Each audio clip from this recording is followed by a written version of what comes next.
Hi there, my name's Ed, and I'm going to be talking about how to use the Veeam API and Python.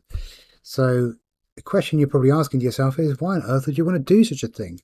And we're going to go through why now. So, first of all, Python is relatively easy to learn. If you haven't done a programming language before, it's probably the best language to start with. Not then just because it's easy to start with, it doesn't mean there isn't hidden depth to it. There is a lot of depth. There's a lot of things you can do with it. They call it a multi-purpose language, so there's a lot of different things you can do with it. You can do, but to be honest, I won't go through all of it. But it is more focused towards things like data manipulation, and data science, which, to be honest, is kind of, for at least for this course, is going to be going through how you can get that kind of data for reporting use, less on the automation side of things, though you could use that as well. This for automation. I'm really more interested in pulling data out of an existing Veeam installation and be able to get that data into a form that gives me something informative to use. And Python is definitely the best choice for that type of use case. Next, we're going to go into the fact that it's free and open source, like a lot of languages. So you do something. There's no reason why you shouldn't use Python. Um, it's very easy to explore the APIs because it's not very imperative. It has tons of libraries for data analysis, visualization, reporting, and we're going to go through some of those. So things like pandas, matplotlib, a few other packages that you can use to pull out data and put it into something really nice and usable. And the API also allows you to run it from anything and anywhere. You don't. PowerShell is fine. There's no problem with PowerShell. But if you want to run it like literally anywhere from anything, like if you want to run it from Linux, Mac, Windows, and pretty much anywhere that, as long as you've got access to the API, then you can use Python. Because Python will install on anything, because you can run on Mac, Windows, and Linux. In fact, Linux comes with it pre-installed. Only version 2, but it is still there. Anyway, in the next part, we're going to. So, what is this video series actually going to have? What are we actually going to go through in this? So, in this video, we're going to go, after this section, we're going to go into how to set up your environment. It's up to you how exactly you do it, but I'm going to show you how I set it up, and a few tools that I think are useful to make your exploration of the Veeam API even easier. Next, we're going to go through how you connect to the Veeam API. And we're going to do it a couple of different ways. And we're going to do it first with the Enterprise Manager API, and then we're going to do it with the V11 API, because they have slightly different ways of working. The V11 API is good, actually, because that's going to show us how other APIs, so Office 365, Veeam Backup for Azure, AWS, GCP, all have a similar way of authenticating.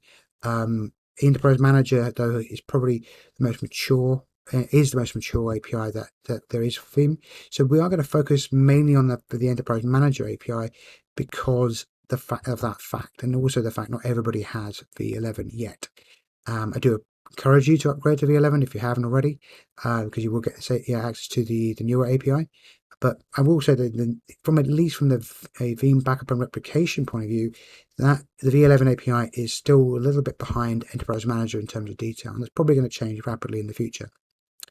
Anyway, we're also going to go through how to connect to the API the fast way. I won't spoil that. We'll go through that later. How to explore the API, so the tips and techniques that I use to get the information that I need from the API, and ways you can walk through that data to see kind of and methods of getting data out of certain objects. So we're going to go through a little bit on data structures and also how to work with things like loops. Next is how to export the data, put the data into a data frame, and which allows us to do further manipulation of the data, and then how you can export that to Excel. Now, that's going to be using Pandas, and Pandas is an excellent package for doing this type of work. Next, we're going to talk about how we can create HTML reports, and I've got a package in mind for I have a package in mind that is very useful for creating these reports. And we're also going to go through how you can create plots. So these are graphs, and there's again a great package called matplotlib that we can use to make these graphs. And then later on, I'm going to be putting together some videos on specific deep dive information on certain areas. So, if you want to get how to get to the compression level for all your backups, if you want to get an idea of what kind of reduction levels you're going to get, that's going to be one of the videos on what we can do, and then potentially how you can break that down at a job level. So you can see exactly what kind of compression you're getting at a job level. Then we can have things like change rates and and a bunch of other stuff we can do here. And those will be the deep dive videos later. So we're going to go from this into how to set up the environment. Okay, and we're back. So first thing we're going to do is install Python. So you just need to go to python.org and press downloads and just download for Windows or Mac or whatever you're on. Second, you also want to go to VS Code and you want to download your version of VS Code. So if I just go back a step, just hit download or download your flavor that you need and just download it to your machine. I don't need to do that already. I've done that already. I've already installed both of those. I will just mention that when you do install Python, I'll just run the installer quickly and just hit modify. No, you'll see when you run Python, it will ask you if you want to include it in the path, and it should be on the first screen it comes up. Make sure you include Python in your path, okay? And the same with just in VS Code is just a one-click installer. Just click, go next, and then you'll basically have VS Code installed, and this is it up and running. And I've created a projects folder. Let's call it projects here. So it's open. There we go. And I've got this is projects, and I've also got a folder called test1. Okay, so this is going to be our first test folder, and just to check that this works. Now, sometimes you do need to get a couple of extra packages to get Juniper notebooks working, and we're going to be using Juniper notebooks throughout this course. Now, what a Juniper notebook is, it allows us to write code into like a cell, execute it, and then see the results.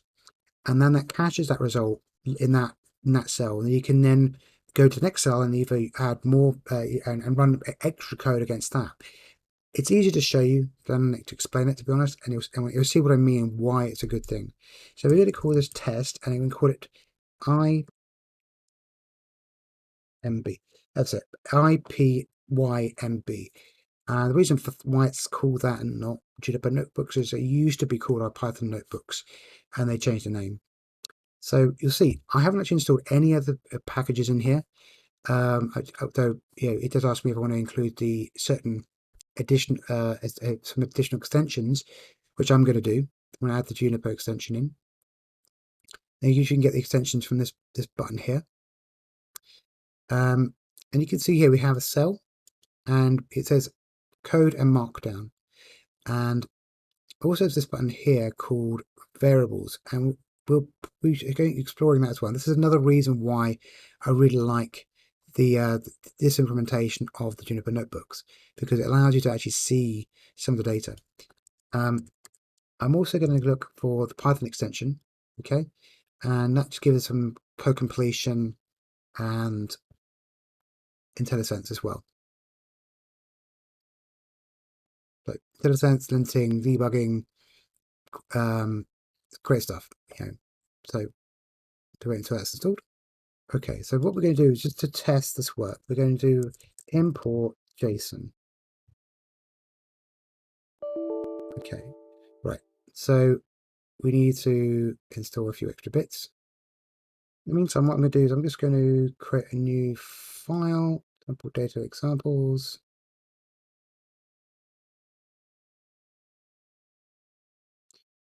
So see if we can find something. Okay, I'll just copy that. And I'm going to go into this new file and call it test.json. Paste that in, and I'm going to format it. Hopefully I can format. There we go. That's actually already pre-formatted. That's okay. So we've got a JSON file in there ready to go. Okay, hopefully. Now if we go with open, time I shift enter on each of these cells, it executes each of the cells, and you'll usually see this little icon there kind of spinning when it's doing something. So we go, oh, okay, something wrong. JSON is not defined. Okay, let's just do that again. Bingo, there we go. So you get immediate information about what's happened. Now, I'm also going to bring in a package called PrettyPrint. So I'm going to import PrettyPrint, let's say. And then you have to go, for some reason, PrettyPrint.PrettyPrint, and then put in data. So I'm going to do that. And then you can see that is the data that I've just pulled in from that test JSON file there. Okay. And this is kind of a similar thing to what you'll see when you get back data from the API. And we'll be going into a bit more about how the data structures work. But anyway, we're going to leave that there. And then in the next video, we are going to start looking at how we can connect to the Veeam API.